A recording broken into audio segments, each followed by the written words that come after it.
Sadoise-Sérigny est située au cœur des Grands Vins de Bourgogne, entre Nuits-Saint-Georges et Beaune, au pied du fameux coteau de Corton et à proximité de voies très anciennes.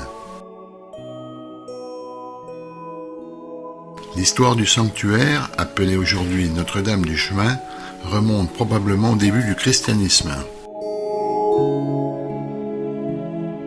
Situé sur une petite hauteur, au carrefour de deux routes très anciennes, dont l'importance s'est accrue au fil des siècles, et le tracé précisé au XVIIIe siècle, la chapelle Notre-Dame du Chemin existait déjà au début du XIe siècle.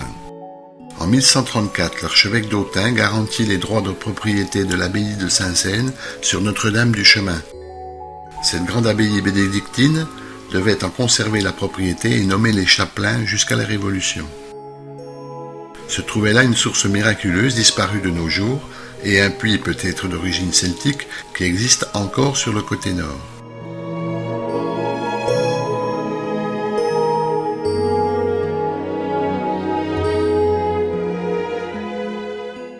On peut supposer que le culte de la Vierge Marie, comme bien souvent, s'est substitué à des rites celtiques ou gallo-romains.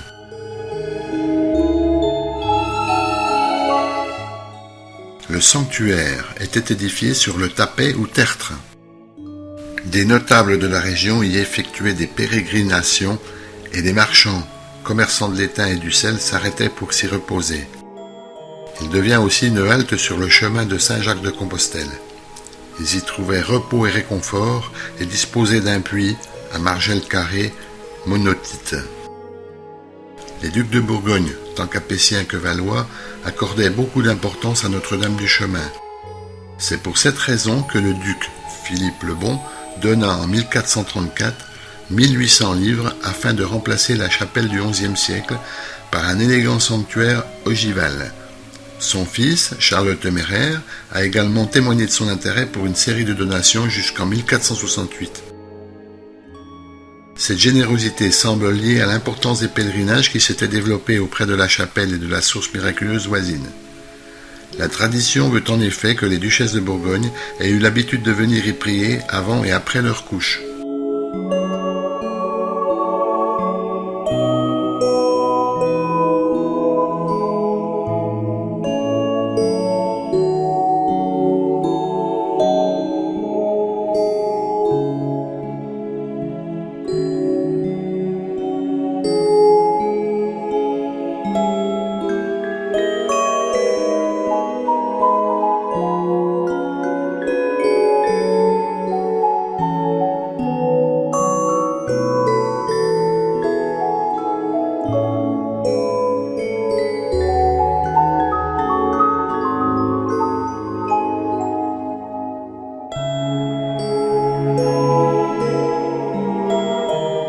C'est un sanctuaire dit à répit.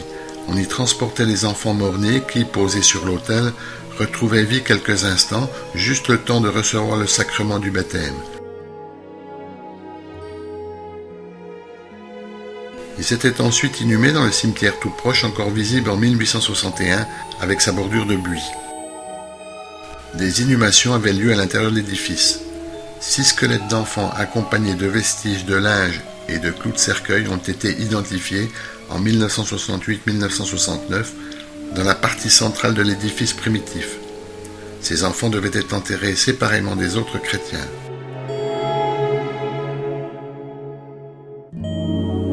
Il est par ailleurs certain que les habitants des différentes paroisses de Beaune et des villages proches, en particulier ceux de Premaux, y venaient régulièrement procession pour demander la pluie ou rendre grâce après des fléaux et épidémies. On compta lors de semblables manifestations jusqu'à 3000 personnes en 1512. Ces pèlerinages eurent lieu jusqu'à la Révolution.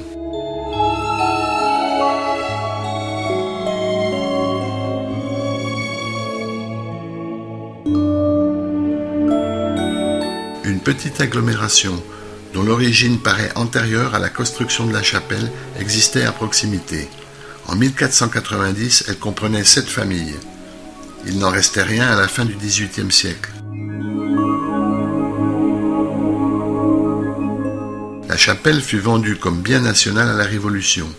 Elle fut habitée et partagée entre plusieurs familles et même utilisée comme grenier, grange et écurie. La partie romane fut ainsi utilisée jusqu'au début du XXe siècle, tandis que la partie gothique fut rachetée et restaurée à la fin du XIXe.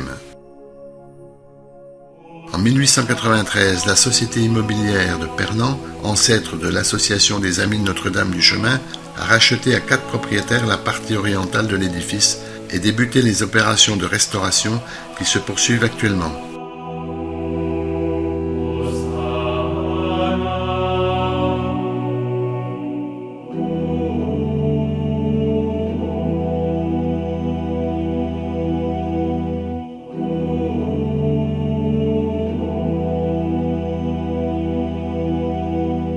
Il semble avoir eu un problème de construction. On a aujourd'hui un assemblage d'édifices particuliers. Il est en effet composé d'un chœur et d'un début de nef du XVe siècle. Derrière cet ensemble, nous avons toujours le transept du XIe siècle. Il semblerait que la chapelle gothique du XIe siècle était vouée à remplacer la chapelle romane réaménagée au XIIe. Mais les travaux furent arrêtés à mi-chemin au moment où la nef gothique rencontre le corps roman, dont l'abside et les absidioles ont été détruites à ce moment-là. Il est probable que les constructeurs gothiques avaient pour but une reconstruction totale, comme on le comprend par les amorces latérales vers l'ouest.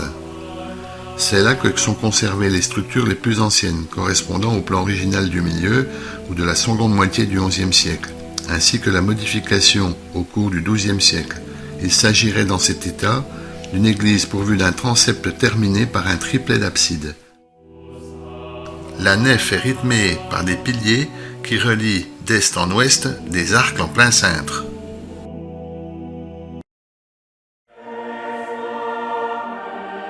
Le vitrail central représente la Sainte Vierge tenant l'enfant Jésus sur son bras et plus bas le duc Philippe le Bon en prière portant une tunique avec des armoiries de Bourgogne. Le vitrail de gauche représentant Saint Roch et son chien.